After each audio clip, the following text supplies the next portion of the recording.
Muy bien. Hoy día vamos a ver diabetes.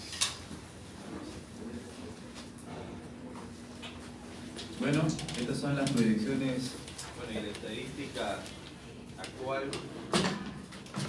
Y la última vez que se hizo el corte transversal epidemiológico fue recién hace unos cuantos años. Y como pueden ver claramente ahí, evidentemente la diabetes tiene una distribución pandémica. Es cierto que hay unas zonas en las que propiamente se encuentra una mayor incidencia y prevalencia de diabetes mellitus. Como ustedes pueden ver acá, por ejemplo, en las zonas de la India, fíjense, en el sureste asiático, 78 millones, comparado con 29 millones acá propiamente en Latinoamérica. Y las proyecciones de esta enfermedad pandémica, como ustedes están viendo ahí, también son siempre en incremento. ¿Okay? Entonces, definitivamente siempre la van a ver y van a tratar pacientes, ya sea en sus diferentes especialidades relacionadas a las complicaciones de la diabetes. Esta es otra pandemia que también está relacionada a la diabetes. ¿Okay? Porque hay una muy buena correlación entre el consumo de grasas saturadas, de comida rápida, de fast food, además del sedentarismo, relacionado también con la incidencia y prevalencia de diabetes. Como también ya se ha estudiado, ¿no? Ustedes están ahí viendo ahí la correlación que han hecho entre la presencia de estos restaurantes con la obesidad, por ejemplo, y la obesidad es un factor de riesgo para la diabetes. La diabetes es importante porque produce enfermedad cardiovascular, esto es desorden cerebrovascular, infarto de miocardio. Y como están viendo ahí, esta incidencia de estas enfermedades cardiovasculares siempre son más incidentes en las personas diabéticas, como estamos viendo en las columnas en amarillo.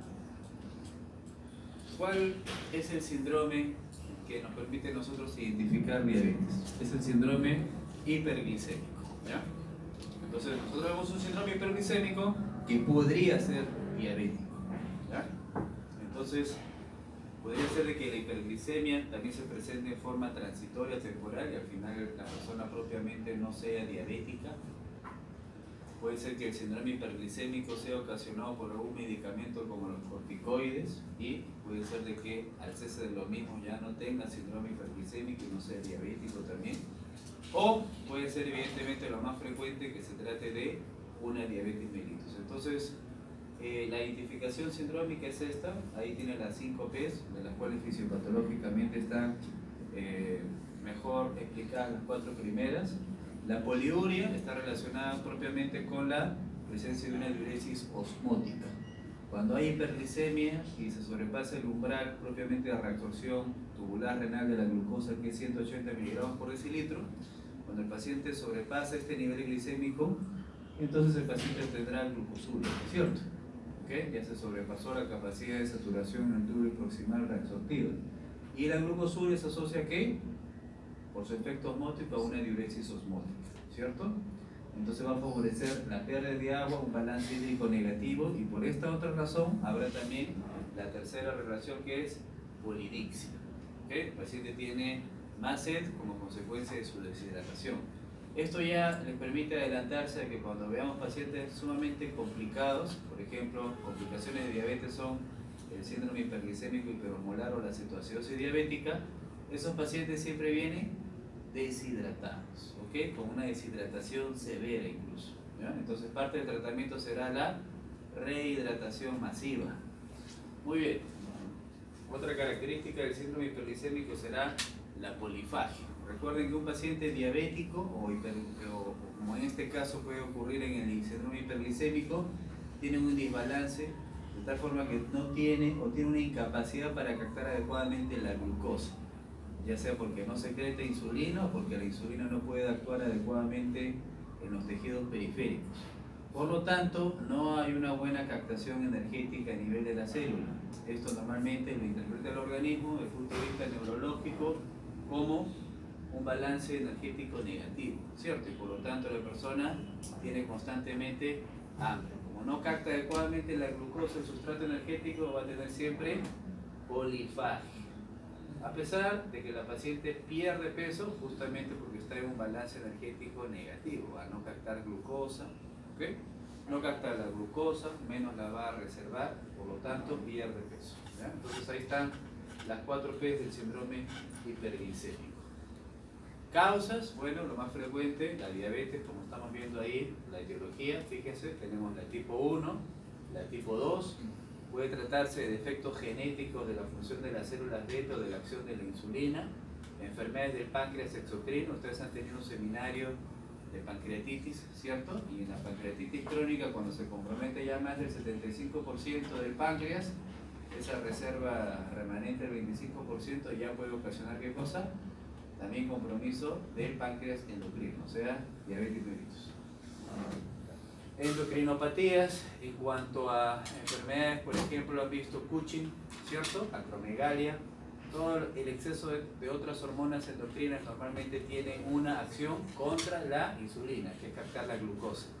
O sea, resisten la captación de glucosa por parte de la insulina, ya sea la hormona de crecimiento, el cortisol, la adrenalina. Entonces, todas estas endocrinopatías son contrainsulares y por lo tanto generan hiperglicemia, ¿ya?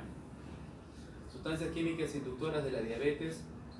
Ácido nicotínico es un fármaco que se dispone hoy por hoy, pero se usa cada vez menos.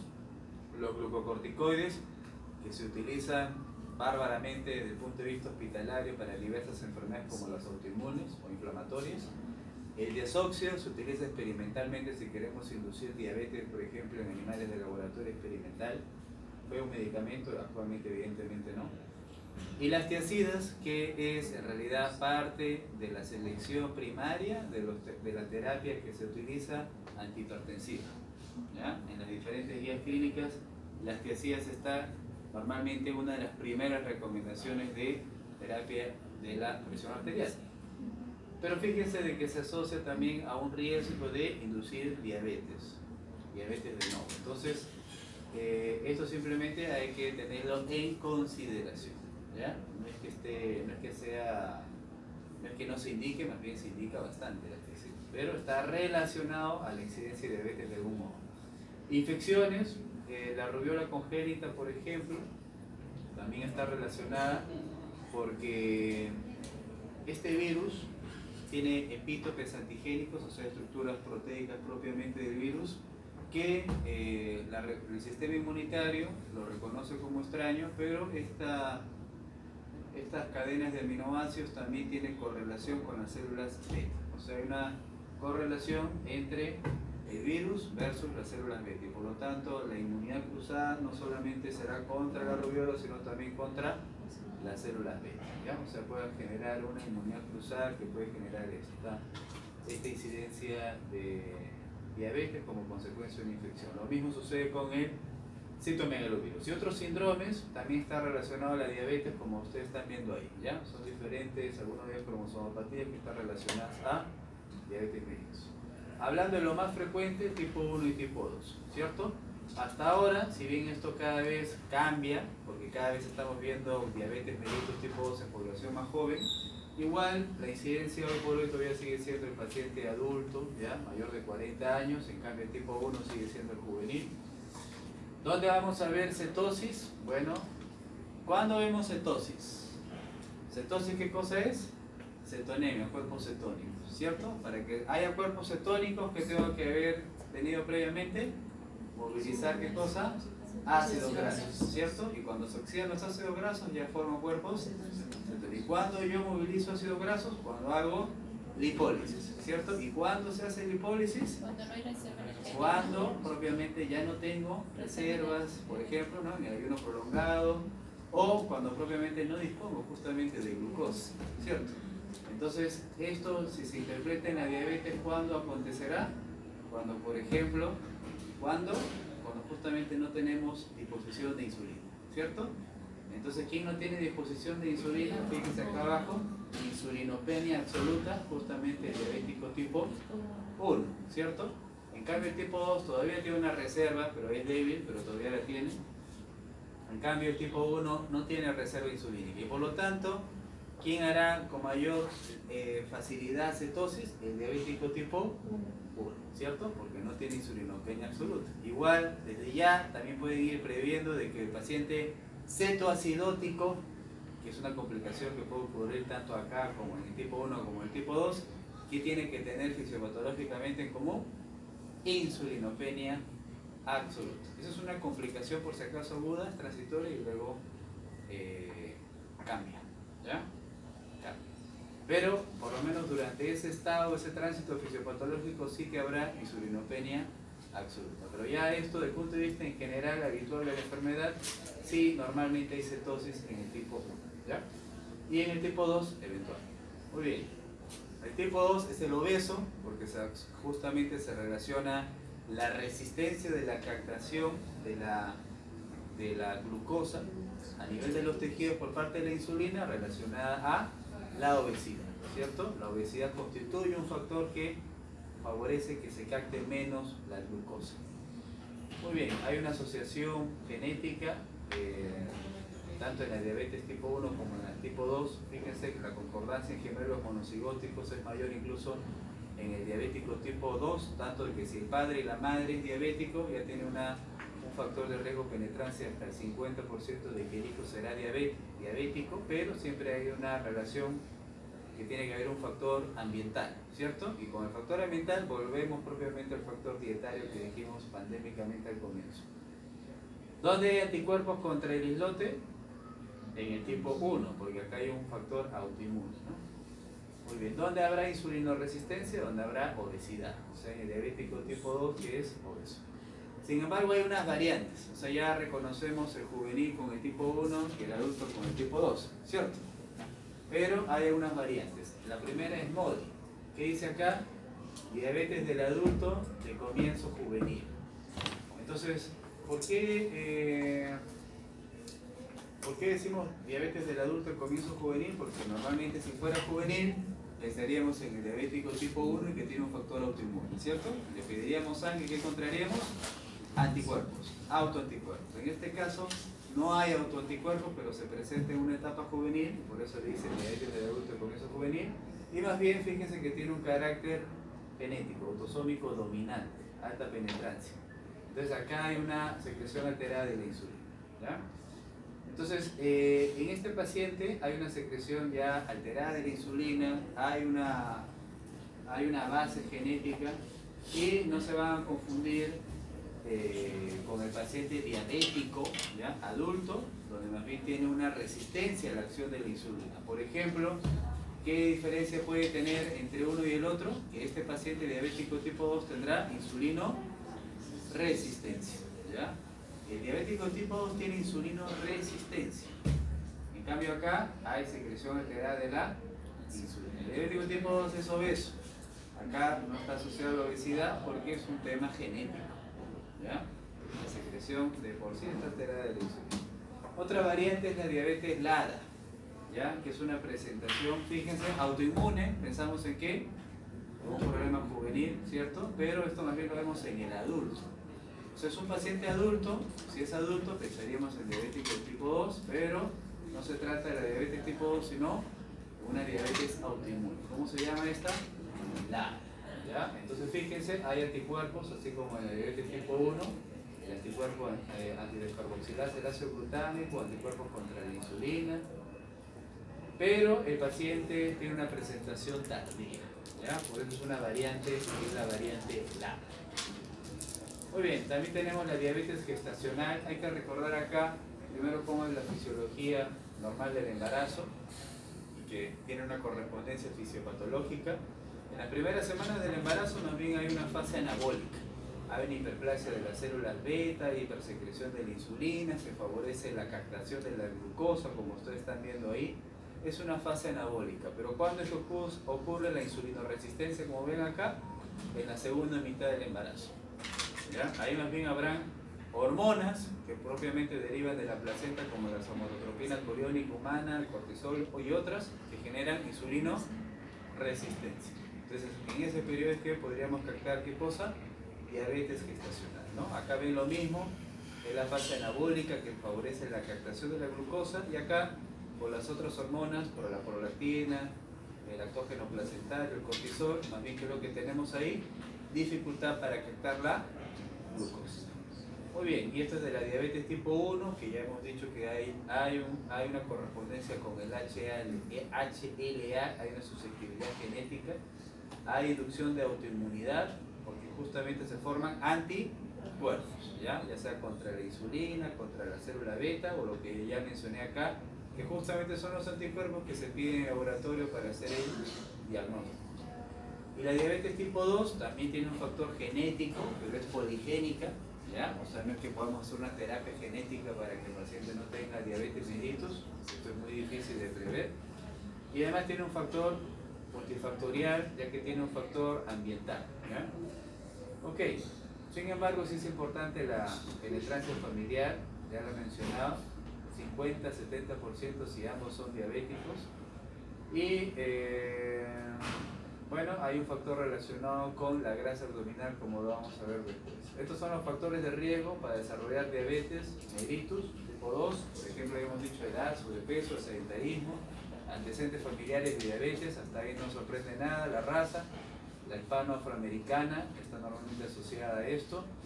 Si ya el paciente tiene pruebas de prediabetes, es un factor de riesgo para que después haga diabetes, ¿cierto? Entonces, por ejemplo, que tenga una prueba de intolerancia a la glucosa en el rango de prediabetes o una glicemia en ayunas en el rango de prediabetes, que tenga antecedente de diabetes gestacional, también es un factor de riesgo para una futura diabetes, sea hipertenso, que tenga dislipidemia, HDL. Recuerden que el HDL, que normalmente depura el colesterol, está relacionado con un factor genético propio de las personas, y el triglicérido más bien refleja el consumo calórico exógeno, ¿cierto? El exceso de carbohidratos, que es lo que produce hipertrigliceridemia, ¿no? Entonces, son factores de riesgo. La enfermedad cardiovascular, y esto que a veces uno no puede normalmente repararlo como tal, pero el síndrome ovario poliquístico también es un factor de riesgo para una futura diabetes, ¿ya? Hay situaciones asociadas a insulinoresistencia como la acantosis nígrica. Esa es la acantosis nígrica, fíjense en las zonas de pliegue, como por ejemplo acá en la flexura dorsal del cuello, ahí lo que podemos ver es unas zonas hiperpigmentadas. Esas zonas hiperpigmentadas, a simple vista podría parecer que a la persona le falta un baño, pero en realidad, ¿qué cosa es? Es una hiperpigmentación asociada a la insulinoresistencia, ¿ya? La acantosis nígrica. Muy bien. Normalmente se ve en el obeso que tiene insulinoresistencia, en el diabético tipo 2 también, en el prediabético también. Muy bien. ¿Y por qué vemos esta relación? Porque fíjense que la hiperinsulinemia está asociada a la producción de andrógeno, perdón, esto es en cuanto al ovario poliquístico. ¿Por qué hay correlación entre ovario poliquístico y factor de riesgo de diabetes? Porque la hiperinsulinemia se asocia a la producción de andrógenos ováricos, ¿ya? Entonces por eso puede estar relacionado. Y estos son los valores, ¿no? ¿Cómo se diagnostica diabetes? Acá, fíjense ahí, en ayunas mayor o igual a 126, ¿cierto? O si hacemos la prueba de tolerancia a la glucosa, si le dan al paciente una sustancia glucosada 75 gramos y a las 2 horas le miden cuánto debería tener, mayor o igual a 200, ¿ya? Con eso se hace el diagnóstico de diabetes, ya sea con el test de sobrecarga de la glucosa, de tolerancia, o en ayunas. Y se agregó, fíjense, desde el 2011 para el diagnóstico de la hemoglobina glicosilada mayor o igual a 6,5. Esto mayor o igual a 200 puede ser en cualquier momento, llega a emergencia, por ejemplo, y podría ser diabético si tiene más de 200. Normal, menos de 100 en ayunas, y un test de tolerancia normal debería ser menos de 140. ¿Y qué cosa es prediabetes? Los rangos intermedios, ¿cierto? En el caso de ayunas, 100 entre 125, o en el caso de test de tolerancia entre 140 y 199. ¿Okay? Y combinado sería que si tiene ambos, ¿ya? Prediabetes. ¿Okay? Entonces acá tenemos la glicemia en ayunas, diabético por encima de 126, lo normal es menos de 100, ¿ya? Y el rango sería prediabetes, o un examen de glucosa en ayunas alterado. Y acá el test de tolerancia a la glucosa, por encima de 200 a las 2 horas diabetes, menos de 140 es lo normal, ¿ya? Y el intermedio, test de tolerancia a la glucosa alterado, como estamos viendo acá. Muy bien, esta es la fisiopatología, visto desde el punto de vista En general, por acá, fíjense, en la columna de las abscisas tienen la sensibilidad de la insulina y por acá la liberación de insulina. Entonces, ¿qué pasaría si, por ejemplo, nosotros tenemos una menor capacidad o somos menos sensibles a la insulina? O sea, ¿qué pasará? Que esta curva entonces se iría reduciendo, ¿cierto? Si tenemos menor sensibilidad a la insulina, por ejemplo, en el caso de que uno tenga sobrepeso o obesidad, como estamos diciendo. ¿Qué es lo que va a suceder? Compensatoriamente, ¿qué hará el páncreas? Liberará más insulina, ¿cierto? Si hay una resistencia a la acción de la insulina, el páncreas libera más insulina y por eso es que esta curva, fíjense, guarda una relación curva inversamente proporcional. ¿Ya? ¿Ok? A menor sensibilidad de la insulina se favorece la liberación de la insulina. Y esto es una correspondencia hasta ahí normal, fisiológica. ¿Ya? No todas las personas con sobrepeso, o no todos los gorditos, son diabéticos, ¿cierto? ¿Por qué? Hay personas que toda su vida tuvieron sobrepeso y nunca hicieron diabetes. ¿Por qué razón? Por esto, ¿no? Porque a menor sensibilidad de la insulina, porque igual sí que tendrá menor sensibilidad de la insulina por tener sobrepeso, habrá hecho ¿qué cosa? Mayor de liberación de insulina. O sea, llegó a compensar hasta el final, ¿verdad? Pero si se mantiene la curva acá inversamente proporcional normal, no hay problema. ¿Cuándo es el problema? Cuando le suman factores de riesgo, ¿cierto? La dieta, el sedentarismo, la hipertensión, ovario poliquístico, diabetes gestacional. Si tiene todo esto, o factor genético familiar, entonces ahí, ¿qué es lo que sucederá? No tendrá, por ejemplo, una adecuada liberación de la insulina, ¿cierto? La sensibilidad de la insulina será mucho menos y por lo tanto entonces el paciente será prediabético o finalmente diabético. Diabético porque no tiene una adecuada sensibilidad de captación a la insulina o, y menos, tendrá liberación de insulina, ¿cierto? La reserva del páncreas poco a poco se va deteriorando, ¿ya? Entonces será diabético tipo 2.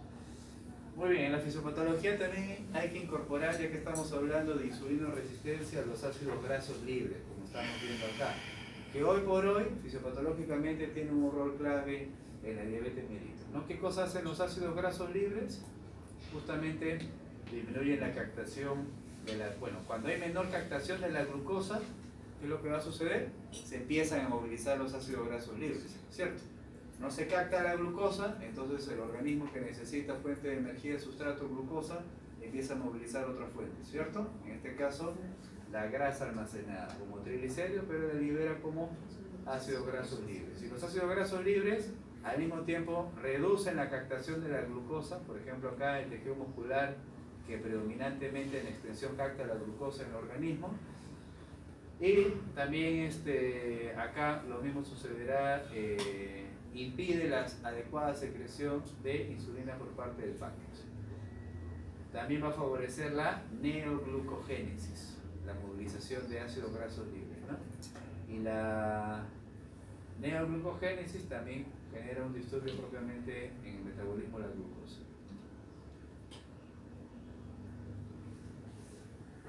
La neoglucogénesis genera más glucosa y por lo tanto genera más hiperglicemia y agrava más el síndrome hiperglicémico. Muy bien, entonces acá, esta es otra visión de la fisiopatología, ya es un poco más general. Fíjense, ¿qué es lo que puede fallar finalmente en la diabetes? Uno, entonces estamos diciendo la inadecuada captación de la glucosa en los tejidos periféricos, músculo y tejido graso, ¿cierto? Y si no se capta adecuadamente, entonces empezarán a movilizar ácidos grasos, ¿ya? Por otro lado puede haber, ¿qué cosa? Insulinopenia, pero esto ya lo veremos en etapas más avanzadas. Y por otro lado, el mismo hígado puede producir glucosa, o sea, a través de la neoglucogénesis y generar hiperglicemia, ¿ya? Entonces, cuando por ejemplo el hígado genera neoglucogénesis, cuando utiliza otras fuentes de energía, ¿no? Entonces, que pueden derivar de los ácidos grasos. Otra causa para que haya neoglucogénesis es cuando actúa ¿quién? El glucagón, ¿cierto? Cuando no hay insulina, el organismo utiliza la reserva inicial, ¿cierto? Y eso ¿quién lo promueve? El glucagón. Entonces el glucagón también viene a formar en parte de la fisiopatología acá relacionada a la producción de glicemia por el hígado, ¿ya? El exceso de glucagón, neoglucogénesis, le suman a eso que los ácidos grasos libres también producen neoglucogénesis y tendrán así el síndrome hiperglicémico en la diabetes mellitus. Hay otras alteraciones fisiopatológicas en cuanto a la insulina. Miren, la insulina normalmente tiene una curva de secreción bifásica, una curva inicial que se libera la insulina en el estado postprandial inmediato en los siguientes minutos, y luego esto se reduce a la mitad. En los siguientes 10-15 minutos de la ingesta postprandial hay una segunda fase de secreción, es una secreción bifásica. Entonces esto es lo normal, la secreción bifásica de la insulina que se libera en el estado postprandial. Esto es lo que pasa en la diabetes mellitus, como lo ven acá en la curva anaranjada. ¿Qué es lo que ha ocurrido? Una amputación del primer pico de secreción pulsátil de la insulina, ¿ya? Entonces hay cambios también de este tipo que son precoces. Entonces fíjense, acá podemos ir haciendo un seguimiento de los diferentes trastornos que van ocurriendo. Acá tienen los factores de riesgo, ¿ya? El paciente obeso, el que luego se vuelve intolerante a la glucosa, que secreta más insulina y que al final ya no secreta insulina. Entonces fíjense, si vemos acá tienen por ejemplo, tienen acá los niveles en la línea punteada, están viendo ahí los niveles de insulina, que fíjense que inicialmente aumentan y que luego descienden, ¿cierto? ¿Cuándo es que aumentan? Cuando primero tienen que compensar. Cuando el paciente es obeso, como estamos viendo acá, y ya está llegando a la intolerancia a la glucosa, se supone que el organismo secreta más insulina para compensar. Por eso es que vemos que la insulina acá primero aumenta. Pero luego, mientras va avanzando la enfermedad y finalmente ya se vuelve diabético, la insulinopenia empieza a manifestarse. Y acá, la línea continua en azul, lo que estamos viendo es la captación de la glucosa mediada por la insulina, que propiamente siempre va reduciéndose. ¿Ok? Listo. Y por acá la elevación de la glucosa que va ascendiendo siempre.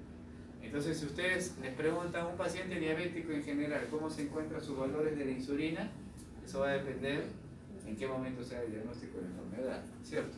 Si ya es avanzado, seguro que ya no tendrá reserva insulínica.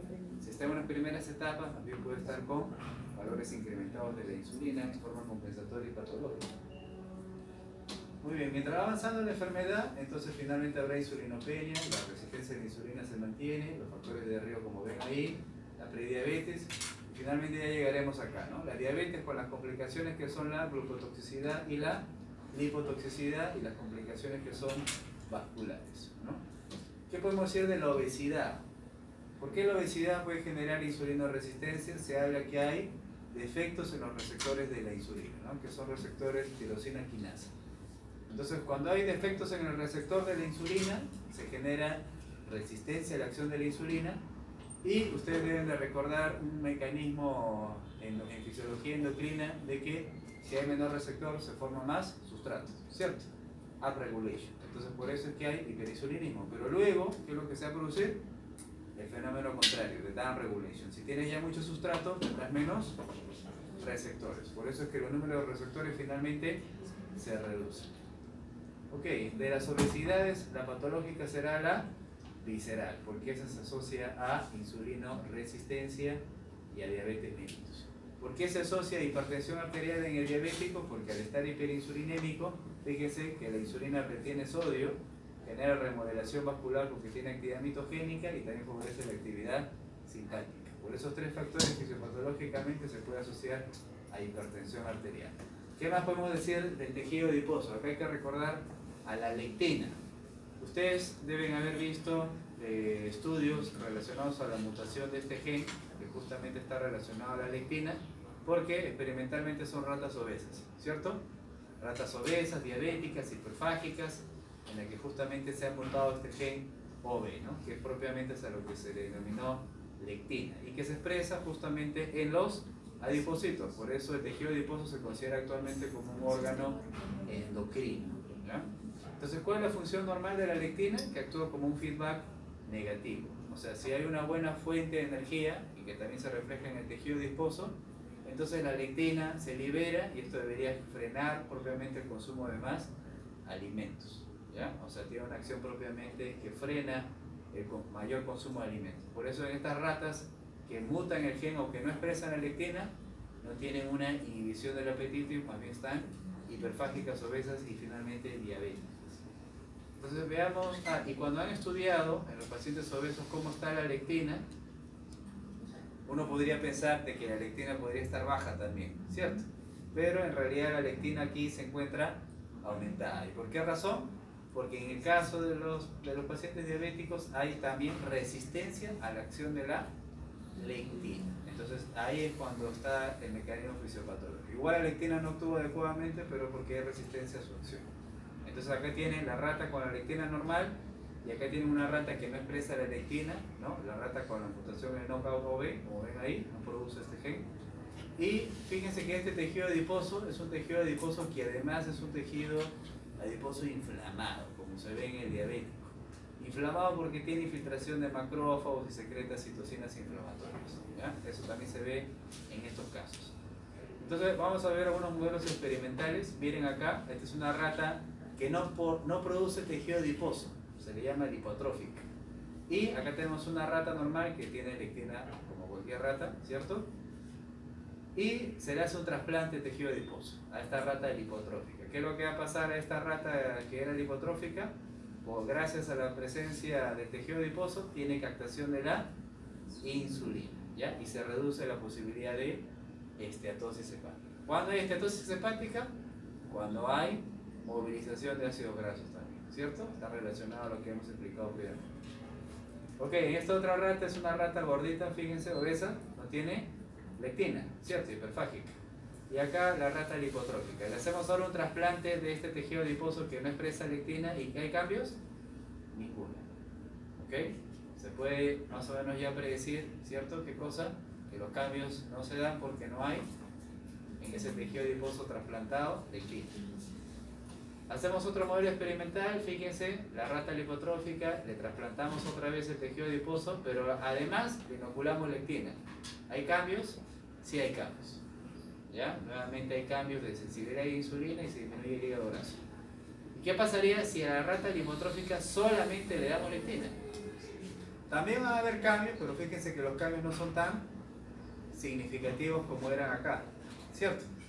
Entonces, ¿qué concluimos? Que sí, la lectina contribuye con la sensibilidad a la insulina, pero debe haber algo adicional en el tejido adiposo y no solo lectina.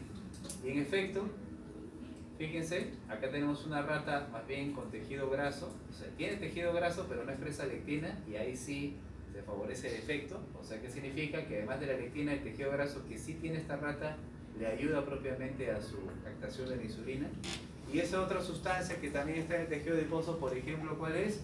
La adiponectina, que es una adipoquina antidiabética, lo cual está relacionado con la sensibilidad a la insulina. De tal forma que cuando hay hipodiponectinemia habrá insulino resistencia. Incluso está asociado a que la adiponectina está asociada con la expresión de los PPAR gamma. ¿Ya? Muy bien. Por un lado hay moléculas entonces en el tejido adiposo que favorecen la insulinoresistencia y la otra más bien que la sensibiliza. ¿Ya? Por eso antihiperglicémica se tiene la adiponectina, lectina y otras. Y en cambio este tejido adiposo será un tejido inflamado. Ahora hablemos de las complicaciones. Fíjense, tenemos tanto las complicaciones agudas y crónicas, cetoacidosis, estado hiperglicémico y hiperosmolar, e hipoglicemia, que en realidad se asocia a las terapias. ¿Ya? Y las complicaciones microvasculares, ¿cuáles son las microvasculares? Retinopatía, neuropatía y nefropatía. Y las macrovasculares son las cardiovasculares. Por ejemplo, un infarto de miocardio, una gangrena de un pie diabético por enfermedad vascular periférica son complicaciones macrovasculares. A ver, hablemos de las agudas, por ejemplo, cetoacidosis diabética y estado hiperglicémico hiperosmolar. La cetoacidosis diabética es una triada, ahí la tienen: hiperglicemia, acidosis y cuerpo cetónico. Varias causas de acidosis metabólica, varias causas de hiperglicemia y hay otras causas también de cetosis, como el ayuno. Pero si juntamos las tres, normalmente pensamos en ¿qué? En cetoacidosis diabética. Entonces, tanto la cetoacidosis diabética como el síndrome hiperglicémico hiperosmolar son complicaciones agudas hiperglicémicas y por algo tienen fisiopatológicamente algunos factores en común. ¿Cuáles son? En la que no actúa adecuadamente la insulina. Si no actúa adecuadamente la insulina, habrá hiperglicemia y hay incremento de las hormonas contrarreguladoras. O sea, ¿de quién? Del glucagón, de la adrenalina, del cortisol. ¿Y estas hormonas qué van a favorecer? La neoglucogénesis, la glucogenólisis y por lo tanto habrá más hiperglicemia. ¿Ya? Muy bien, entonces fíjense acá tenemos a ver un ratito, ya, acá está. Entonces fíjense, tienen la cetoacidosis diabética, el síndrome hiperglicémico hiperosmolar, que es lo que estamos diciendo, de que no se capta adecuadamente la insulina. Entonces, como no se capta adecuadamente la insulina, fíjense acá, va a tener algunos mecanismos en común. Neoglucogénesis, menor captación de la glucosa y glucogenólisis. ¿Quién va a participar en esto? Las hormonas contrainsulinas. Sin embargo, sí que tenemos, acá está, hormonas contrarreguladoras incrementadas. Pero sí que hay que diferenciar ambos procesos fisiopatológicamente, ya lo habíamos dicho desde el comienzo. ¿Cuál es la diferencia? Que en la cetoacidosis diabética habrá insulinopenia absoluta, ¿cierto? Si no hay insulina, utilizaré con mayor facilidad las reservas de tejido adiposo y movilizaré ácidos grasos y por eso habrá más lipólisis acá. Y finalmente, cetonemia y acidosis metabólica. En cambio, cuando hay todavía una reserva insulínica, me voy a la otra complicación que se llama síndrome hiperglicémico hiperosmolar. ¿Ya? Ahí no hay un cuadro clínico predominante de cetoacidosis diabética. Entonces, cuando hay hiperglicemia, hay glucosuria y deshidratación. También lo dijimos que habrá deshidratación en estos pacientes, por eso hay que rehidratarlos cuando se identifican. Pero la otra diferencia en el síndrome hiperglicémico hiperosmolar, ¿cuál es? Que la deshidratación será mayor. Como se pierde más agua, ¿qué es lo que va a pasar con el sodio en la sangre? Se concentra. Y al concentrarse el sodio aumentará la osmolaridad. Por eso es que se dice síndrome hiperglicémico hiperosmolar. ¿Ya? Es un paciente que tiene hipernatremia. Ok, y en el cetoacidótico, para terminar con la cetoacidosis diabética, fíjense, acá tienen una estructura bioquímica mitocondrial y síntesis bioquímica enzimática básica en cuanto a ácidos grasos. ¿Ya? Por ejemplo, ¿qué hay que recordar? ¿Quién sintetiza ácidos grasos? La vía de la malonil, coenzima A. ¿Ok? Esa más bien sintetiza ácidos grasos. Y la vía de la carnitina más bien ¿para qué participa? Para la oxidación de los ácidos grasos. ¿Ok? Entonces, cuando yo quiero sintetizar grasa, tejido graso, ¿qué es lo que debo de hacer con la vía que utiliza más bien el tejido graso? La inhibo, ¿cierto? Cuando yo sintetizo grasa, más bien inhibo a la que lo metaboliza, oxida, ¿cierto? O sea, la carnitina, y por eso es la vía de la carnitina, ¿a quién inhibe? La misma malonilcoenzima. Fácil, ¿cierto? La carnitina metaboliza, consume, utiliza, en cambio la vía de la malonil sintetiza, forma. ¿Ya? ¿Qué pasa entonces en la cetoacidosis diabética? Predomina ¿qué cosa? La vía de la fisiopatológicamente carnitina, la vía de la carnitina ciclohidroxilasa y transferasa. ¿Qué es lo que va a pasar acá? Fíjense, si hay más carnitina se va a oxidar más las grasas. Beta oxidación, acetilcoenzima A, acetoacetato, cuerpos cetónicos, ¿cierto? Entonces, ¿qué es lo que va a pasar en la cetoacidosis diabética? La malonilcoenzima está disminuida. Si disminuye, entonces ya no se pierde ya no se puede inhibir a la vía de la carnitina. Eso es lo que pasa. La vía de la carnitina aumenta como consecuencia de la reducción de la malonilcoenzima. ¿Ok? ¿Está claro? Listo. Muy bien, y acá algunas otras diferencias de la cetoacidosis diabética. Dijimos que era una triada. La triada, ¿por qué? 1, hiperglicemia, la glucosa tiene que estar por mayor de 250. Tiene que haber acidosis metabólica, el pH tiene que ser menos 7.2. Y 3, tiene que haber cuerpos cetónicos. ¿Ya? Como ven acá, cuerpos cetónicos en orina, en la sangre, positivos. Ahí está la triada de la cetoacidosis diabética. En cambio acá, en el síndrome hiperglicémico hiperosmolar, hay mayor deshidratación, hay mayor pérdida de agua, glucosuria, y en efecto, fíjense, para que haya glucosuria tiene que haber una hiperglicemia franca. ¿Cuánto es la glicemia en el síndrome hiperglicémico hiperosmolar? Mayor de 600. Entonces, glicemia más de 600, se pierde, hay glucosuria, se pierde agua y se concentra el sodio, por eso aumenta la osmolaridad. ¿Cuánto es la osmolaridad en sangre normal? 300, ¿cierto? 290 más menos 10, 300. ¿Cuánto se incrementa acá? Miren, ahí está, por encima de 320. ¿Ya? Osmolaridad más de 320, glucosa más de 600, síndrome hiperglicémico hiperosmolar.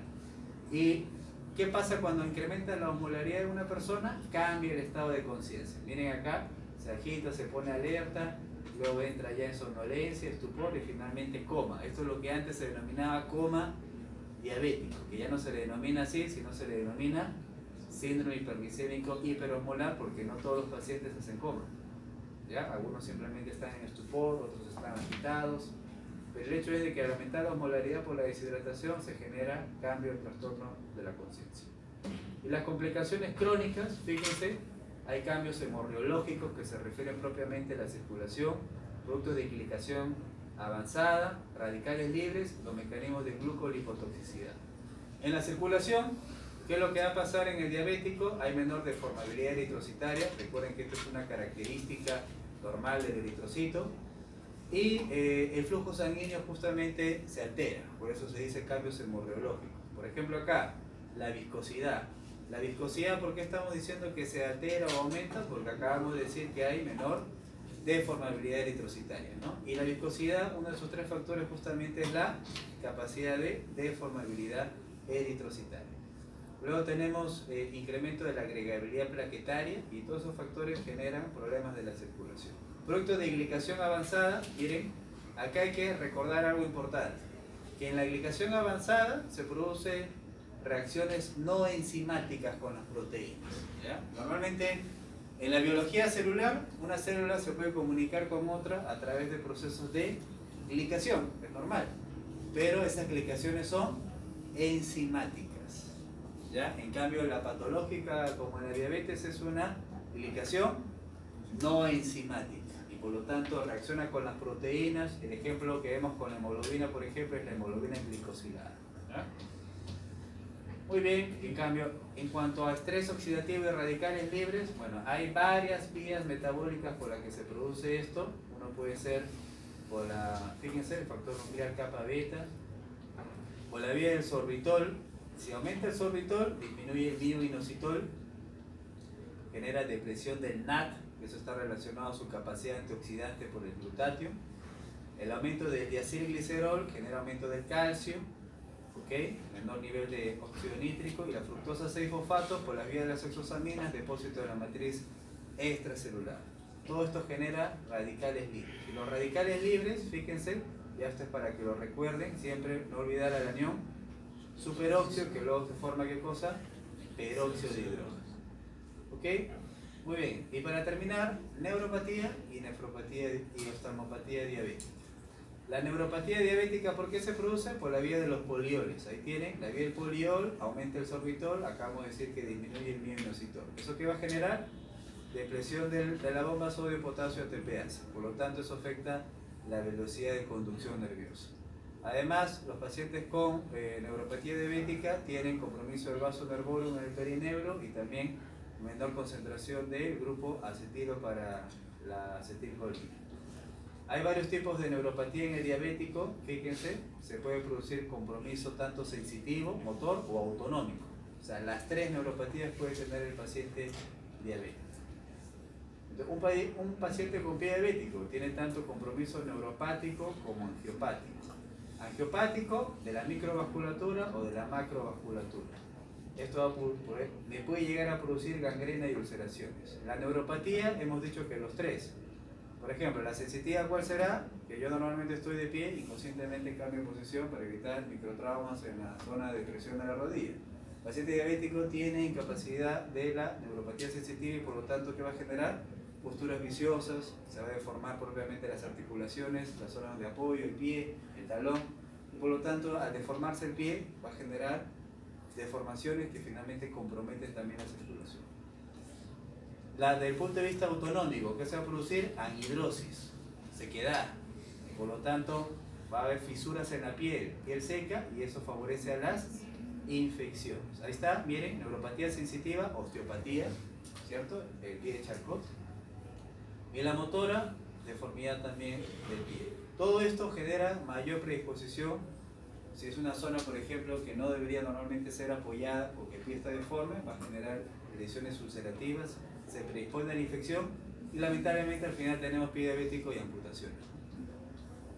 La oftalmopatía diabética puede ser tanto retinopatía Bueno, oftalmopatía diabética es todo el compromiso del globo ocular. Y en general un paciente diabético que puede tener cataratas, glaucoma y retinopatía diabética, que es muy frecuente. Acá tienen el fondo de ojo, ¿cierto? ¿Qué es lo que está pasando en un paciente con retinopatía diabética proliferativa? Como su mismo nombre lo indica, hay proliferación de vasos sanguíneos, neoangiogénesis, como están viendo acá. ¿Por qué se va a producir neoangiogénesis? Porque al tener compromiso microvascular hipóxico, entonces va a generar ¿qué cosa? Que la retina en forma compensatoria forme neovasos, ¿cierto? Mediados por un péptido, el PEP, ¿no? El factor de crecimiento del endotelio vascular. Ese péptido es muy conocido y actualmente lo utilizan los oftalmólogos para bloquearlo, para que así la persona tenga menor incidencia de retinopatía proliferativa, ¿ya? Si se produce mucha neoformación de vasos, ¿qué se puede producir a veces? Un sangrado, ¿cierto? Y el sangrado puede generar finalmente un desprendimiento de la retina. Y finalmente la nefropatía diabética. La causa más frecuente de enfermedad renal crónica y de hemodiálisis es la diabetes mellitus, como están viendo acá. ¿Cuál es la característica principal? Pérdida de proteínas en la orina. Como lo ven acá, lo reconocen de la forma incipiente hasta una forma abundante, porque el diabético también puede llegar al síndrome nefrótico. ¿Cuál es la característica fisiopatológica? Hiperfiltración y microalbuminuria. Y depósito de colágeno en la matriz. Eso es lo que vemos normalmente en la nefropatía diabética. Acá tenemos alguna presencia de depósito de colágeno en el extracelular, del engrosamiento de la membrana basal, como se ve en la nefropatía diabética. ¿Por qué hay microalbuminuria? Hay escape de la albúmina, porque una de las características fisiopatológicas es que hay albúmina que está glicada. Cuando está glicada, fíjense que actúa como una sustancia antigénica que favorece la captación de células inflamatorias, se generan factores profibróticos, generan más depósito de la matriz y finalmente eso me llegará a la fibrosis intersticial. En el podocito también hay receptores de los productos de glicación avanzada que se ven en la nefropatía diabética. Muy bien, entonces ahí están los productos de glicación avanzada, radicales libres, depresión del NAP, se forma el factor de crecimiento transformante beta, menor cantidad de nefrina. Esto también que habíamos dicho alguna vez, disminución de las integrinas y podocituria, aumento de la permeabilidad, y esto generará finalmente albuminuria junto a la albúmina glicada. ¿Ok? Y la albuminuria es el marcador de la nefropatía diabética. ¿Ok? Muy bien. Eso es todo. Ahí le estoy dejando la clase en la computadora.